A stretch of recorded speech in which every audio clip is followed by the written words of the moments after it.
Hello दोस्तों। आज मैं एक थ्रिलर और डिस्टर्बिंग मूवी सीरीज़ के सेकंड पार्ट की स्टोरी एक्सप्लेन करने वाला हूँ, जो कि 2007 में रिलीज़ हुई थी। So let's begin with the movie wrong turn 2।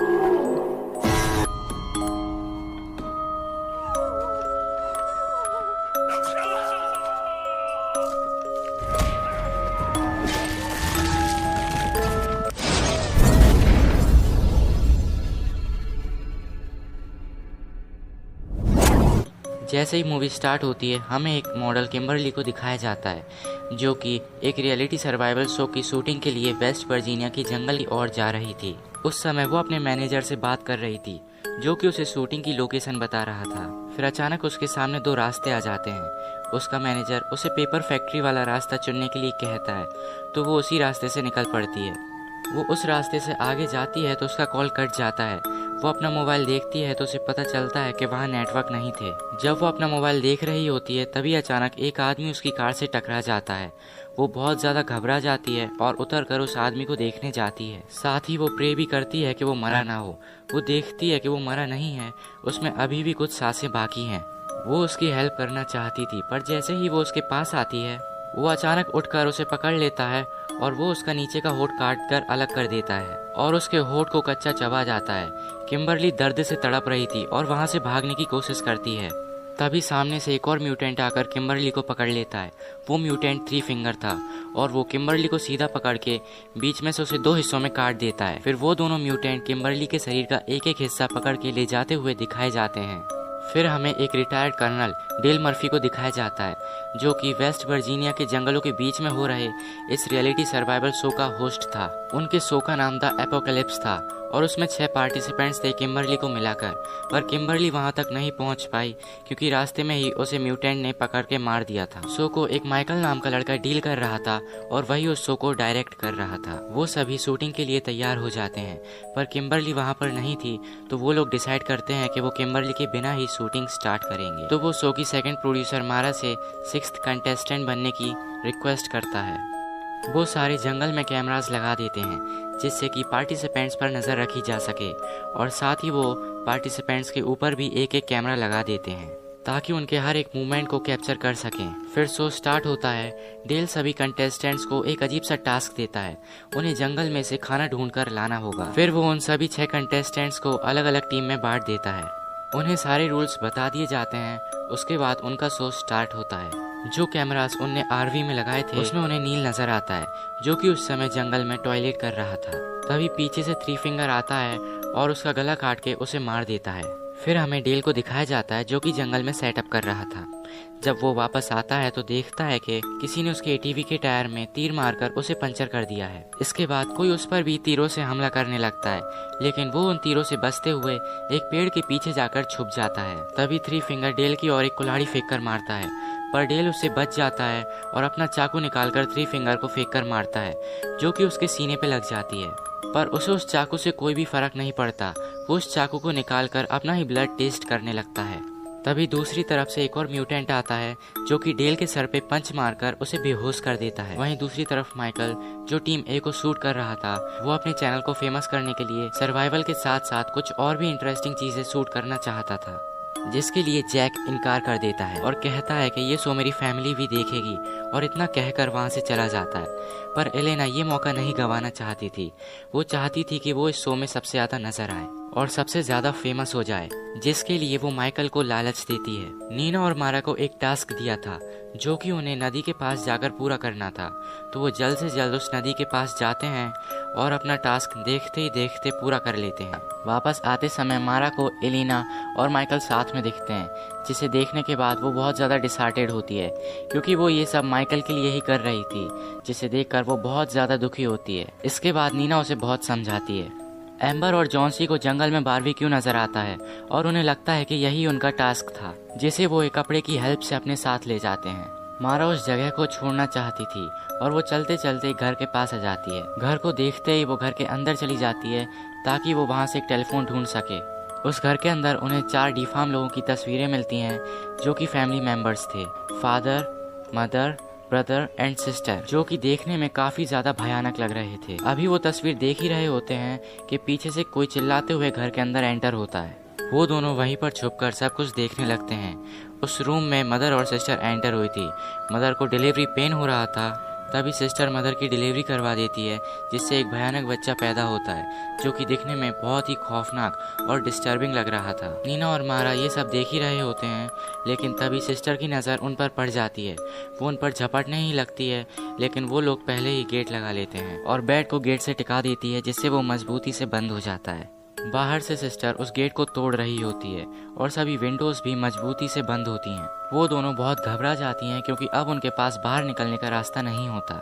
जब उन्हें कोई भी रास्ता नजर नहीं आता तो उन्हें मजबूरन टॉयलेट होल से बाहर आना पड़ता है। वो दोनों अपनी जान बचाकर वहां से भागने लगती हैं, पर पा उन्हें देख लेता है और अपनी कुल्हाड़ी उनकी ओर फेंक कर मारता है, जो कि सीधे जाकर मारा के सर में लगती है। नीना वहां पर नहीं रुकती और अपनी जान बचाकर वहां से भागने लगती है। वहीं दूसरी ओर फादर अपनी कुल्हाड़ी मारा के सर से निकालकर नीना का पीछा करने लगता है।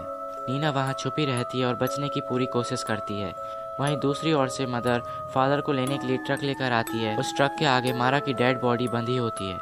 मदर मारा की उंगली चबाकर फेंक देती है और वो उंगली सीधे नीना के सामने गिरती है। नीना कैसे न कैसे करके अपनी चीख को कंट्रोल करती है। फिर जैसे ही मदर और फादर वहां से निकल जाते हैं, नीना वहां से उठ जाती है। वहीं दूसरी ओर हमें माइकल और एलेना को दिखाया जाता है, जिनमें से माइकल एलेना को वहीं नदी के किनारे अकेला छोड़कर आरवी की ओर चला जाता है। जब एलेना वहां पर अकेली थी, हम देखते हैं कि ब्रदर उसे काफी देर से घूर रहा होता है। उसी समय सिस्टर वहां आ जाती है और जेलसी की वजह से ब्रदर को मारने लगती है। एलिना वहां से भागने लगती है, पर सिस्टर एक चाकू लेकर उसके पीछे पड़ जाती है। वो उस चाकू से उसकी पीठ पर इतनी बार हमला करती है कि उसकी स्पाइनल कॉर्ड दिखने लगती है और वहीं मौके पर उसकी मौत हो जाती है। जब डेल को होश आता है तो वो उल्टा लटका होता है। उसके सामने 3 फिंगर होता है, जो कि नील की बॉडी को काट कर डिनर की तैयारी कर रहा होता है। उसी वक्त मदर और फादर ट्रक लेकर वहां पर पहुंच जाते हैं और मारा की बॉडी को वहां पर रख के वहां से वापस चले जाते हैं। 3 फिंगर डेल को मारने ही वाला होता है, पर डेल 3 फिंगर पे हमला करके खुद को बचा लेता है।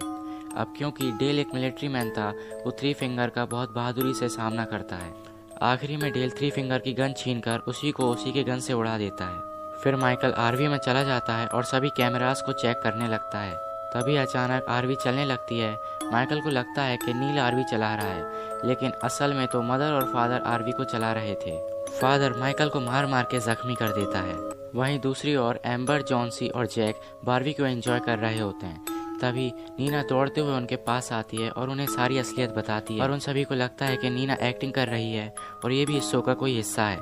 तभी एम्बर की नज़र बारबेक्यू पे जाती है जिसे वो खा रहे थे। उस बारबेक्यू पर उसी टैटू का निशान था जो कि किम्बरली के पैर पर था और तब उन्हें पता चलता है कि वो जब से किम्बरली का लेग पीस खा रहे थे। ये सब देखने के बाद वो वहाँ पर बिल्कुल भी नहीं रुकते और आरवी की ओर जाने लगते हैं, पर वहाँ पर उन्हें कुछ भी नहीं मिलता। फिर वो डिसाइड करते हैं कि उन्हें अपनी जान बचाने के लिए पेपर मिल की ओर जाना पड़ेगा। डेल को भी वो घर मिल जाता है जिसके अंदर मेनार्ड रहता है। मेनार्ड इस मूवी के फर्स्ट पार्ट में गैस स्टेशन का मालिक होता है। डेल अपने जख्मों को सिल रहा होता है, तभी मेनार्ड उसे बताता है कि ये म्यूटेंट्स इनब्रीडिंग और पेपर मिल के केमिकल वेस्ट के ही पैदाइश हैं। जैसे ही मेनार्ड को पता चलता है कि डेल ने 3 फिंगर को मार दिया है, वो डेल पर हमला कर देता है और साथ ही कहता है कि 3 फिंगर मेरा बेटा है। पर डेल उससे बचते हुए उस पर हमला कर देता है और वहीं पर रखा हुआ एक डायनामाइट उसके पीछे लगा देता है, जिसके वजह से एक बहुत बड़ा धमाका होता है और मेनार्ड के टुकड़े टुकड़े हो जाते हैं। डेल म्यूटेंट्स को मारने की सारी तैयारियां कर लेता है। वो सभी इंस्ट्रूमेंट्स को इकट्ठा कर लेता है। वो चारों पेपर मिल की ओर जा रहे थे। जंगल के बीच में से उन्हें किसी के चिल्लाने की आवाज़ आती है। वो आवाज़ थी ब्रदर और सिस्टर की। ब्रदर और सिस्टर जैसे ही उन सभी को देखते हैं, उन पर हमला कर देते हैं, पर उन चारों में से 3 लोग उनका डटकर सामना करते हैं। पर नीना यहाँ पर भी उन्हें धोखा देकर भाग जाती है। वो तीनों उनका डटकर सामना करते हैं और वहाँ से भाग जाते हैं। नीना भागते भागते गड्ढे में गिर जाती है। वो वहाँ से निकलने की बहुत कोशिश करती है, पर नहीं निकल पाती।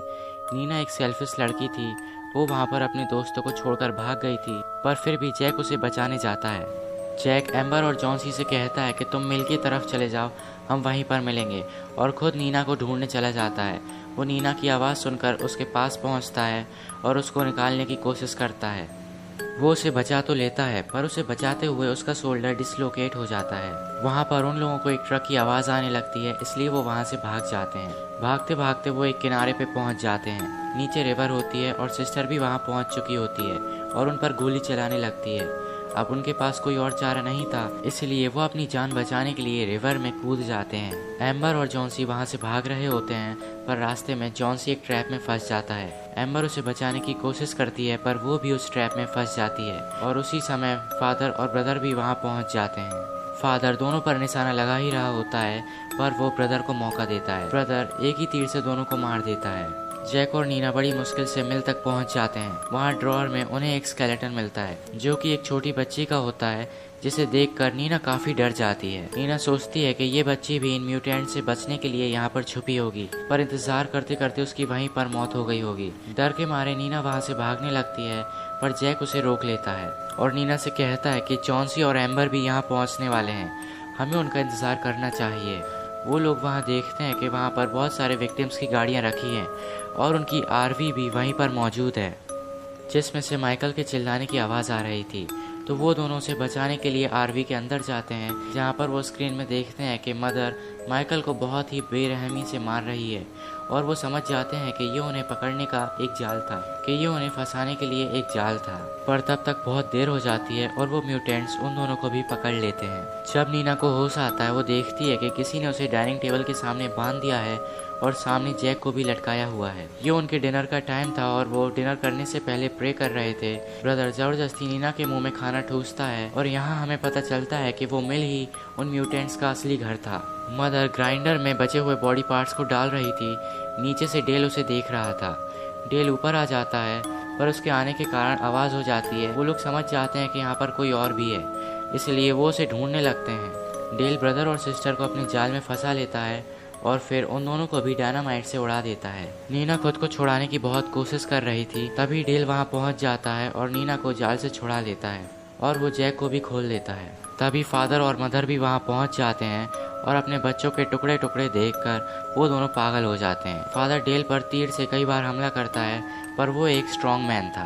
मदर डेल की गर्दन पे एक धारदार हथियार फेंक के मारती है, जिसकी वजह से उसकी गर्दन से बहुत ज़्यादा खून बहने लगता है और वहीं मौके पर उसकी मौत हो जाती है। नीना बड़ी मुश्किल से उस मील के बाहर आ जाती है, पर जैक गलती से ग्राइंडर वाले रूम में चला जाता है। तभी मदर और फादर भी उस ग्राइंडर वाले रूम में आ जाते हैं और ज़बरदस्ती जैक को ग्राइंडर में डालने लगते हैं। जैक के चिल्लाने की आवाज़ें आ रही थी, तो नीना उसे बचाने के लिए जाती है। वो फादर के गले में काटती है और उसका कुछ मांस काट के निकाल देती है। तभी जैक फादर को ग्राइंडर में धकेल देता है, जिसकी वजह से उनका एक हाथ ग्राइंडर में चला जाता है, पर मदर उतने में ही फादर को बचा लेती है। तभी नीना एक लीवर पुल कर देती है, जिसकी वजह से एक बहुत बड़ा वुडन लॉग मदर और फादर से जाकर टकराता है और वो दोनों ग्राइंडर के अंदर चले जाते हैं, जिसके वजह से उन दोनों का कीमा बन जाता है। नीना और जैक एक कार में बैठकर वहाँ से चले जाते हैं। लास्ट सीन में हमें दिखाया जाता है कि थ्री फिंगर अभी भी जिंदा है, वो अभी भी मरा नहीं है और वो उस डिफार्म बच्चे को फीड कर रहा होता है, वो भी मारा की फिंगर से। And here movie ends. Hope you enjoyed this video. For more such videos, subscribe to our channel and press the bell icon. Thanks for watching.